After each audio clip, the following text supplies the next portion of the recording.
All right, hello and welcome. I'm Andy Mackinson, co-founder of Human Healthy Vending. I am standing directly next to Travis Miller of Baltimore, Maryland. How are you, Travis? Pretty good, Andy. Good. Well, thanks so much for joining me for a couple minutes. I just wanted to get a little bit of insight on what your experience has been so far with Human Healthy Vending, how the setup process has been. You know, we're standing here at HB3, which is the Human Business Building Boot Camp, and wanted to see what your experiences were on that as well. So, you know, first off, I just wanted to get a better understanding of why you decided to become a Human Healthy Vending operator.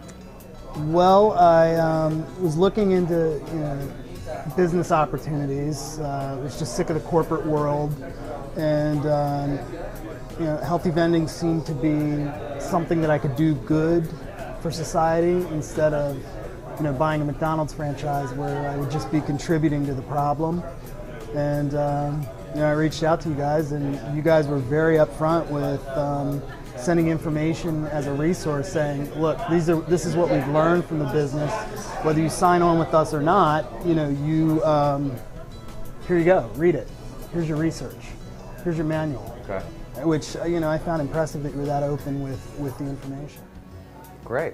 Okay. So you decided to you were comfortable with some of the information we were sending, and you wanted to help the problem, not contribute to it. Yeah, I mean, I have an 18-month-old son, and my perspective really has changed since his birth, especially since he started eating solid foods. I mean, 90% of the items I buy in the grocery store are organic at this point. So Great. So how has your experience been with working with the Human team so far? It's been unbelievable.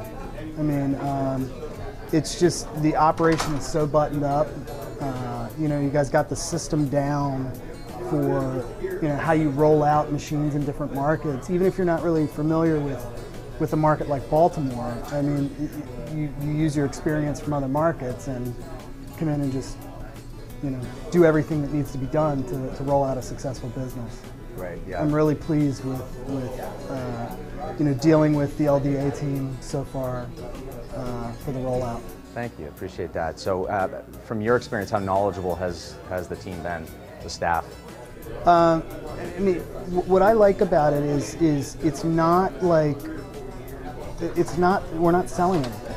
It's like we're educating the locations that we're talking to about what we have to offer and how it can impact what they're doing. So it's the company is not full of hard salespeople. You might be the exception, but the guys in the LDA team are just great. They're a great resource for these locations, whether they decide to use us or not. And they follow up and they say they're going to follow up with the locations and then with me, and it's a very good relationship. Great. So where are you in the process right now of getting set up? Well, right now, just making a bunch of appointments. Cross our fingers, we got our first 3 machines placed at some YMCA's. Just waiting to get the signed contract back. So. Outstanding. So you're right in the middle of what we call LDA, location discovery and acquisition. So you've got some contracts coming up, a bunch of more meetings, right? Mm-hmm. Okay. Can you tell me a little bit more about the YMCA's that you're getting these contracts signed? Yeah, and actually that's a great story because they contacted Human in January, and there wasn't an operator in that area to fulfill their request, and it stayed in the contact database, and we were able to get an appointment and go in, and they were already sold on the product beforehand. So we're going to be in 2 of their locations, and then they have a indoor aquatic center with an indoor pool and an outdoor pool that we're going to be located in. And the swim coach, it's like an Olympic training center, the swim coach has actually thrown out all the junk food options. He's like, I don't want my athletes eating that. So. Yeah. So what sort of, if you had to estimate, maybe they've even told you directly, how much traffic is there? I mean, how many visits do they get per day at some of those places? One of the YMCA's was 12,000 a month, and the other was 14.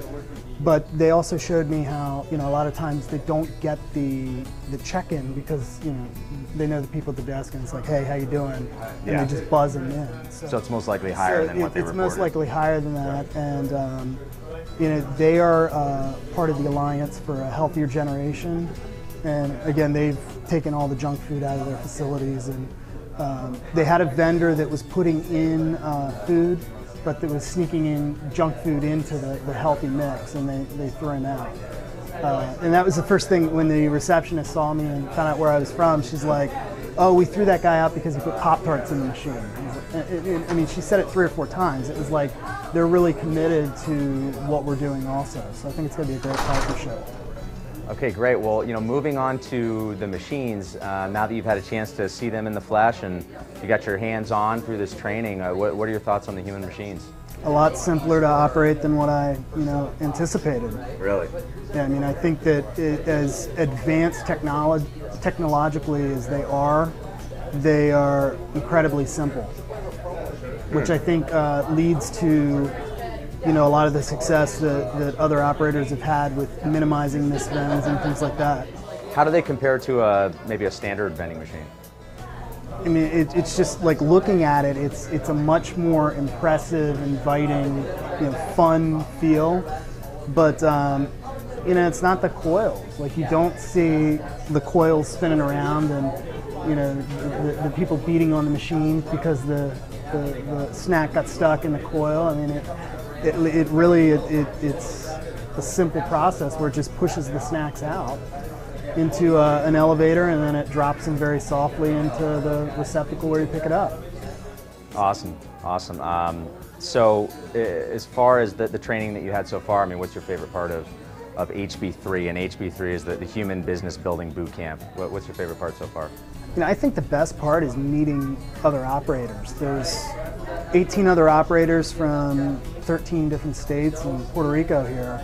So just having that network of people who are in the same position as me, and some that are a little bit further down the road that you can draw off of their experience and really feel like you're supported by not only human, but your human family across the country. Great. As far as growth, wondering how many machines you started with and what your plans are over the next 3 years. Well, I'm starting with 20, and I want to grow as quickly as possible.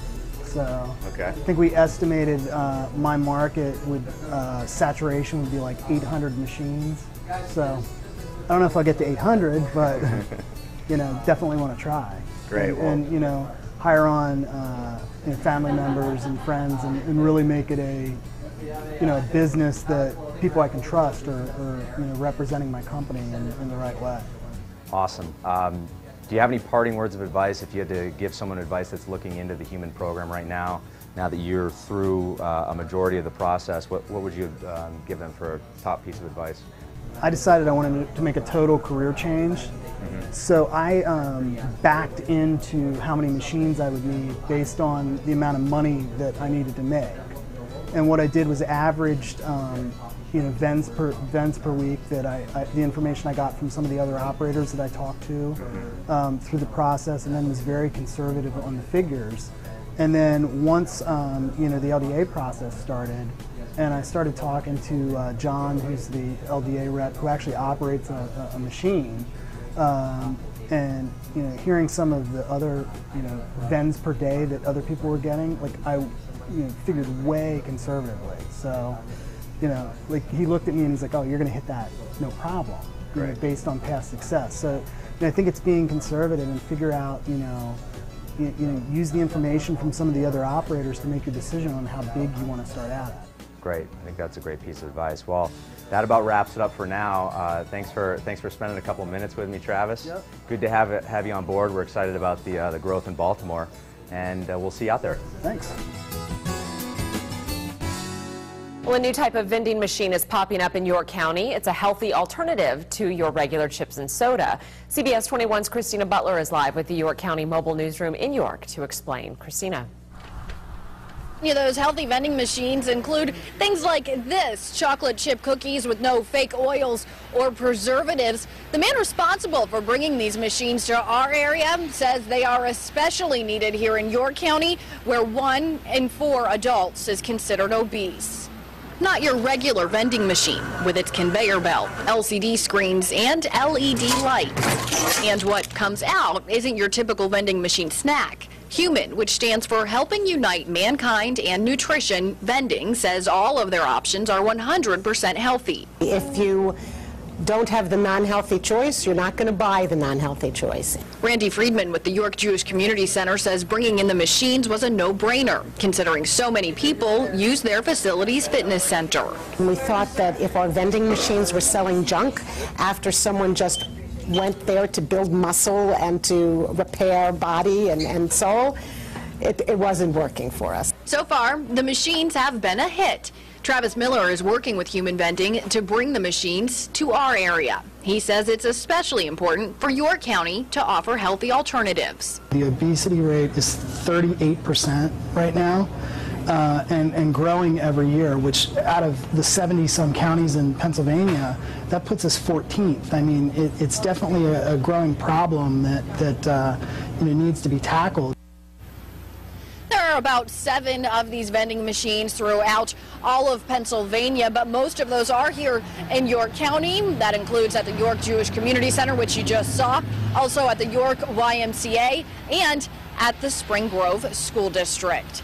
Live with the York County Mobile Newsroom in York, Christina Buller, CBS 21 News.